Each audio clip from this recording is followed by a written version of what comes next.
doing, young lady? All right, how are you?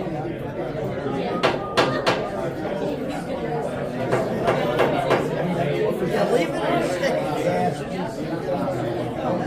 She's 17. And issues. Thank you. It's time for us to end our recess and get back to order.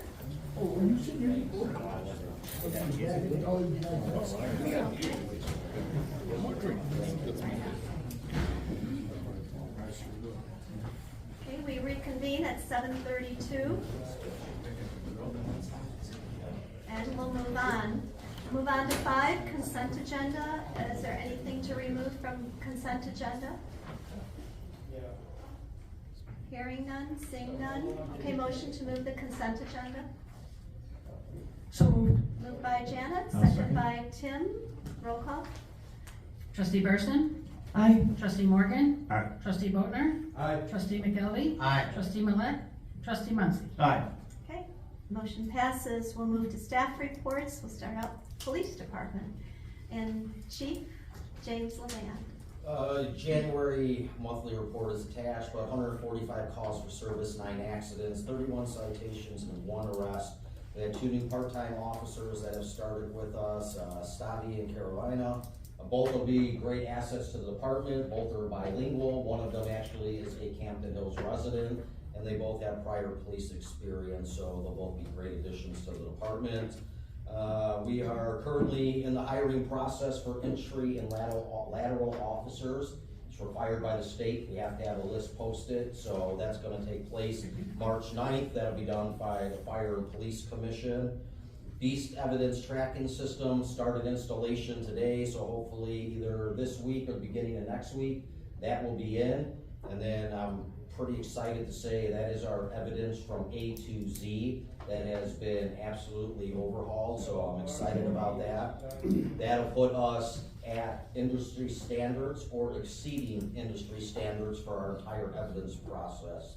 So it took a lot of work and a lot of effort and a lot of people that helped, and our new evidence property manager, Christina, she's a great asset to it. We did have a residential burglary Sunday night. It was family related, but it was good work by all the officers involved, including Officer Cusick. And then Caroline, they located him in St. Charles, sleeping in his vehicle 2 hours after the burglary. Took him into custody. He was charged with felonies. Sergeant Blinko did the processing of the evidence, and Commander Ziegler assisted. So from the time of the crime to the time he was arrested, was a matter of hours. So it was good police work, and there's no threat to the community. This was a family-related issue, so that took place. Flock cameras in the final approval with IDOT. That should be coming out shortly with their permits. They'll go ahead and install the camera. I know Trustee Muncy brought up HB 4603, which is a concern for us in law enforcement. That's from Representative Slaughter, who pretty much wants to take away the police's ability to make traffic for almost every reason. Originally, he was gonna pull it. Now he's changed his mind. He hasn't pulled it. So the Chiefs Association and that are sort of trying to convince him, so we'll see, follow it, what he's gonna do with it. But he has not officially pulled it yet, even though he said he was planning on doing it. And I think that is all I have for you. Any questions for Chief Levan? Oh, go ahead, Janet. I just had one about the system that you mentioned for evidence processing. Can you tell us just a little more about it, how it's implemented, where it resides? Yeah, so the Beast is made amazing. It's a Porter Lee Corporation out of Schaumburg. They are used all across the United States, so they're so good that a perfect example would be your crime labs, like the Illinois State Police Crime Lab is actually operated by the Beast system. So what's nice about Beast, it's a barcoded system. So our old method, which a lot of departments still do use, of having an officer type that information into a computer, print it out on a report, hopefully that goes to the evidence manager and everything. This is completely different, it's barcoded. So what'll happen is a piece of evidence comes in, it gets barcoded, it runs off its own system. It no longer ties into our Crime Star. And then what'll happen is now the property manager has complete control. So let's say an officer has to take a piece of evidence out for court purposes. That's barcoded. It's not writing something down anymore, losing a piece of paper. It's done by a barcode system that's running separately from Crime Star. they are absolutely amazing when it comes to their evidence. Nice thing about them, there is an initial cost, as you know, when you first install it. After the initial installation, it's $870 a year for the program. So for like the cost of it, hands down, is absolutely priceless. Does that system, is it installed on our server here, or is it run on their cloud somewhere? No, so that's the whole thing. They'll give you all the software, everything for it, but it has to run off your own servers and your own systems, which is great, is what we want. We obviously want to use their technology, their equipment to make the evidence process better, but we don't want to rely having them necessarily to have all that information on one of their servers. So it goes to each individual agency servers. So is that something that you're able to install yourself, or did they do it, or do we have a helping hand do it? How does that work? So it goes in two parts. So they started today. The first part is they do it like the Zoom over the phone, actually just getting initial software put onto ours. And then what they'll do is next week, one of their guys will come in for 2 hours and then do the training with like myself, the evidence manager, and a couple other people. And then it'll be our responsibility to show the officers how to use the system. But it's a pretty straightforward and easy system to use. Great, thank you. You're welcome. Go ahead, Ed. Thank you, President Winnicky. Real quick, I noticed a few things, Chief Levan, on the police overall report, which you did. Thank you for that.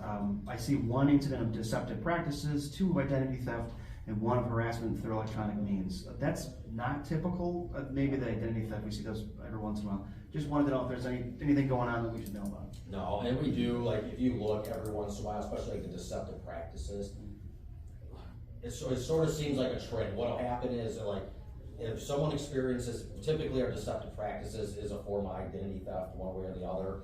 It's when you start, and you see them on the news, it's like, you know, coming up, what's gonna be the next one, because we have it every year, it's gonna be the tax one. Every year it happens, every single time, and you know, they usually will pick out an elderly person, and they'll call that person, and they gotta give them money, and people do it, unfortunately, all the time. And we see these things year over year with it, but it still happens. So there is, when you see like the spike in it, it's not necessarily anything like to be alarming or worry about, it's just, it literally moves from community to community. What you don't see as often is when you start getting to like the electronic communication stuff, that doesn't happen that often. And courts are pretty hard to charge that too. That kind of stuff happens a lot, but to get a court to actually charge someone for it, you gotta get quite a bit of evidence for it. So you typically won't see those on our monthly reports, because it's not very common. Okay, thanks for that. Appreciate it. You're welcome. Okay, moving on, we have our treasurer in the audience, and, you wanna Sure, give real us a quick. short report? First off, congratulations, James, well deserved. Thank you. I sent everyone an email along with the 9-month year-to-date financial statements. There really isn't too much to report in terms of the 8-month to the 9-month year-to-date, just pretty much incremental through when it comes to revenue and expenses. I did try and highlight some of the more notable points in the email. In the email, I did also note that tomorrow I will be meeting with the Finance Committee at 7 p.m. That'll be an open meeting. Everyone's welcome to attend. That really is gonna gear us up towards fiscal year 25 and addressing some of the more important issues facing the village. Open any questions? No? All right. Thank you very much. Okay, Jim. I'm Yeah, sorry. Yeah, Tim, just more of a comment. If there's a way that you can get this report to us as part of the packet, I think that's what we kind of used to in the past. Because what happens, I checked at noon, I didn't see anything, and then I checked at 4 o'clock and I see it came at 2 o'clock.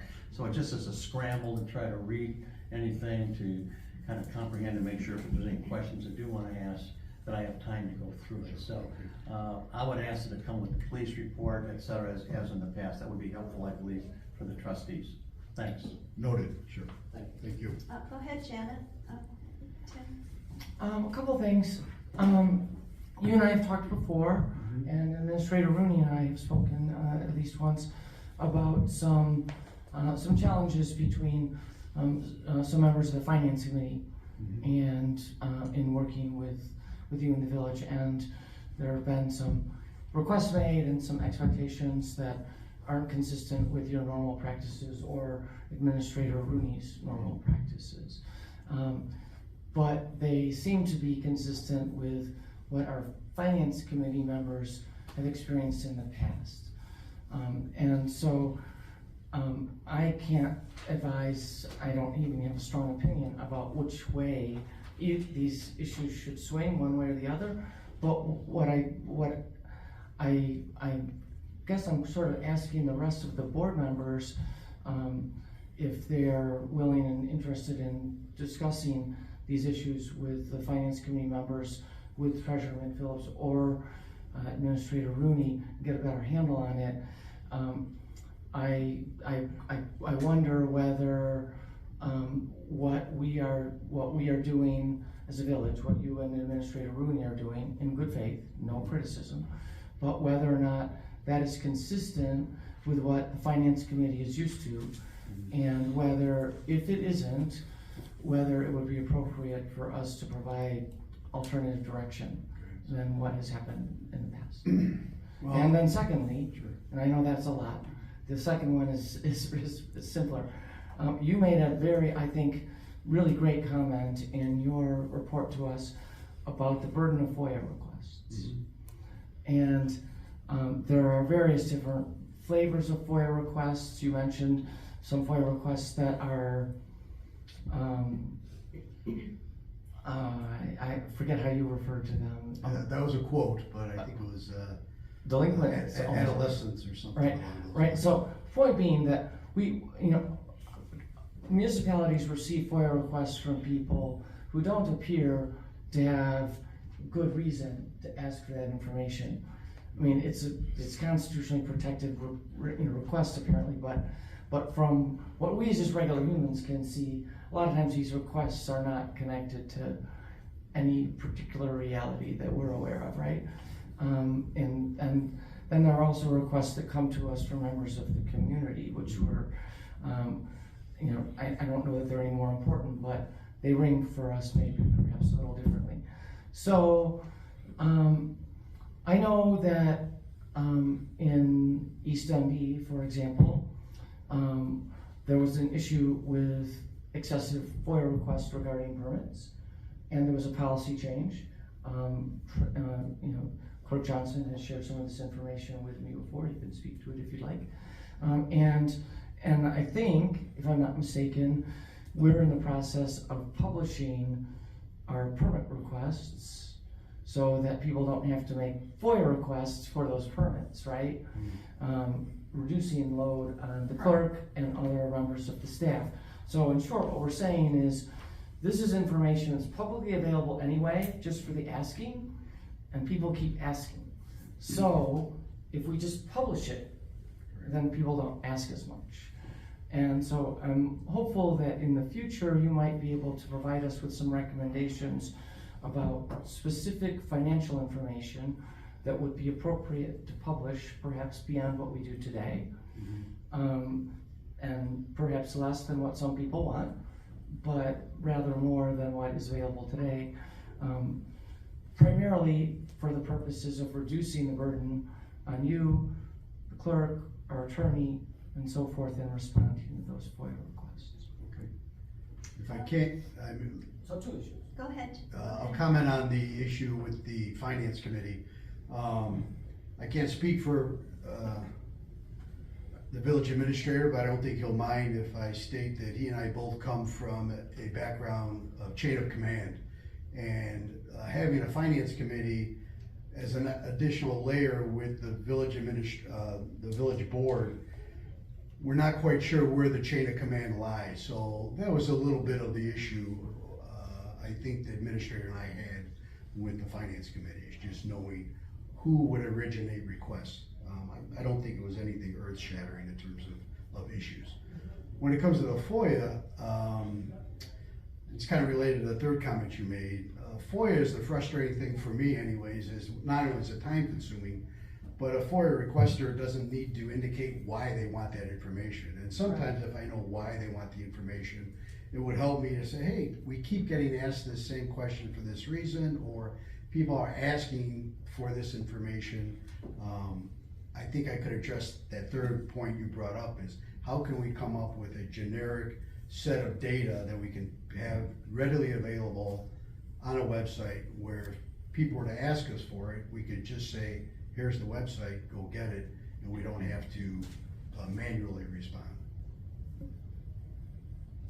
Jim, I think you're And, next. and to that May point, I just, but to that point with the website redesign in next year's budget, that some of those issues that you brought up, hopefully will get addressed in that new website design, and the staff putting different reports and make it, it's one thing to say it's on the web, but you have to make it easily accessible too.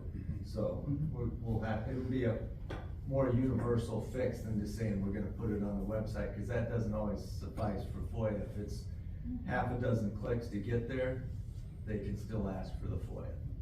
may I? Yeah, go ahead. Just to follow up, with regard to the finance committee, the way I think of it is that in a larger village, there might be a finance director. And we don't have a finance director, we have a finance committee. And so no one reports to the finance committee, of course. Finance committee provides recommendations to us. But the finance committee is a resource, and it's a volunteer resource, and so they're routinely involved in digging a little deeper than the average resident does. I'm not saying they're digging deeper than you are, but they're digging deeper in their own way. And I think it is generally intended to be helpful. I know it may not feel that way because the tone of it sometimes isn't delivered, that way. But I think the overall sense of it is intended to be helpful.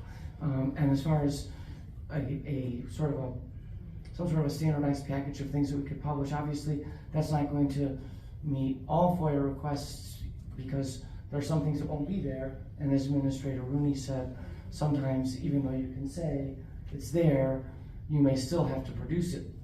But at least it will be easy for village staff to produce it because they can just go to the website, pull it up and produce it.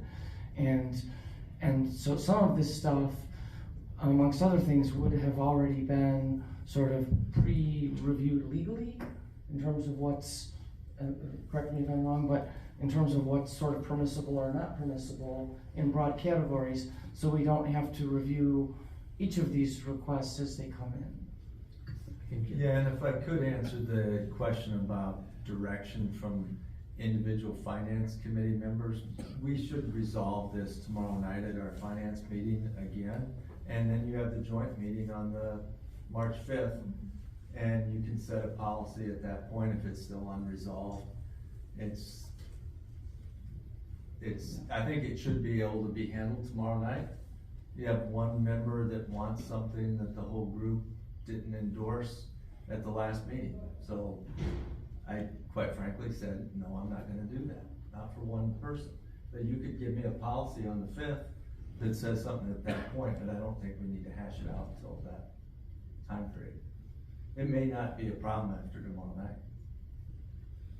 Okay, Jim, you were next. Yeah, I think Administrator Rooney kind of said a lot what I was gonna say, but what I would suggest is let the Finance Committee, along with Tim, kind of work whatever issues there are, because I don't think there really are any issues.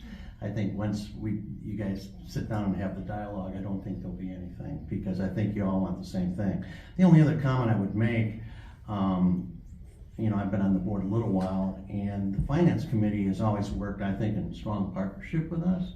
I don't think there's really been any friction ever in the past. So I don't see why there should be any friction now or in the future. So I would just urge you to work closely with them.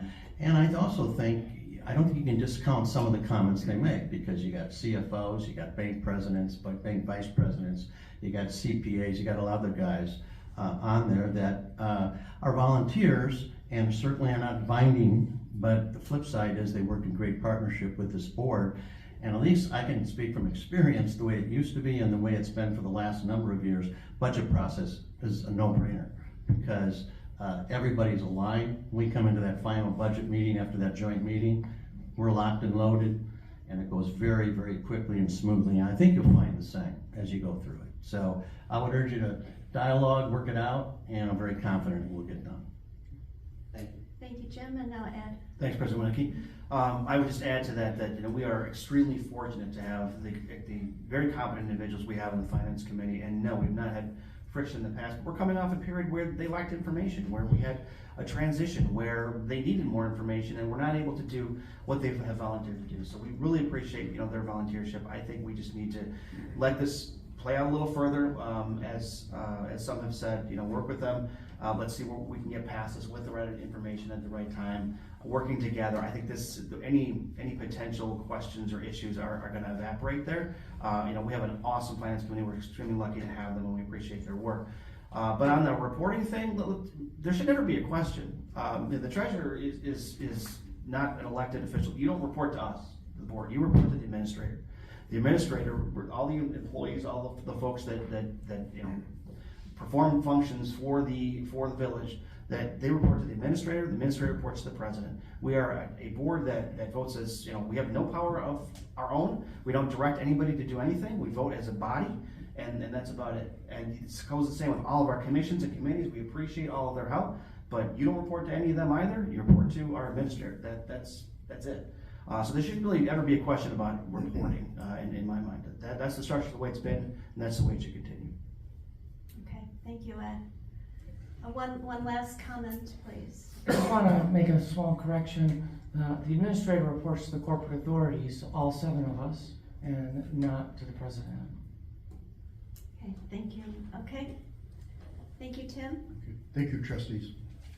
All right, nobody's here from building and zoning, so we'll skip that. We'll go to 7, action item, motion to approve ordinance number 24-05, or 05, an ordinance amending chapter 1 of title 4 of the Village Code of Campton Hills, Kane County, Illinois, establishing the number of available liquor licenses. And this will be Mr. A's Campton Wine and Liquor Retail Sales over in Campton Crossings. And Mr. A is here this evening. I think he met most of the trustees, so thank you for coming this evening. Thank you. I'll entertain a motion to approve that. Moved I'll by prefer a motion. Trustee Morgan. Do I have a Second. Second by Trustee Burson. Discussion? I'm just not gonna stay. No, I'm sorry, no, not from the public, I'm sorry. Go ahead, Jim. Yeah, this is just a question from myself, unrelated to really, well, it has to be related to the motion, so I gotta make it related to the motion. This particular license, how can I make it related to the motion? How many other licenses exactly like this is, like the Shell station, has a liquor license? Is that a different classification than this one? And just quickly explain the difference. This is an AP license, which is Right. packaged sales. It allows for beer, wine, and I believe hard spirits, whereas the gas station does not have spirits. Is that correct, Teresa? No, Right. it has beer. Beer and wine, Right, but not hard alcohol. that's correct. So so the difference is hard liquor. It's packaged sales, but one has hard alcohol. Gotcha, thank you. Okay, any other questions?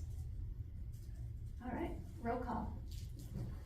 Trustee Morgan? Aye. Trustee Burson? Aye. Trustee Boatner? Aye. Trustee McElvey? Aye. Trustee Muncy? Aye. And Trustee Millet is absent.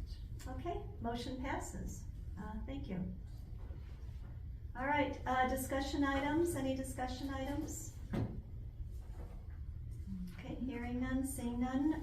Additional items from president, trustees, or attorney?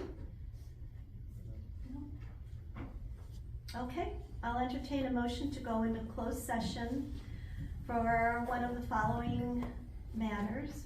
Appointment, employment, compensation, discipline, performance, or dismissal of specific employee or contractors.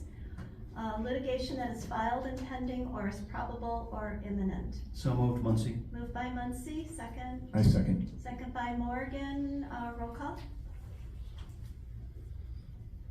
Trustee Muncy? Aye. Trustee Morgan? Aye. Trustee Boatner? Aye. Trustee Burson? Aye. Trustee McElvey? Aye. All right, motion motion passes, and we may have one item to vote on after closed session, just for the visiting visitors.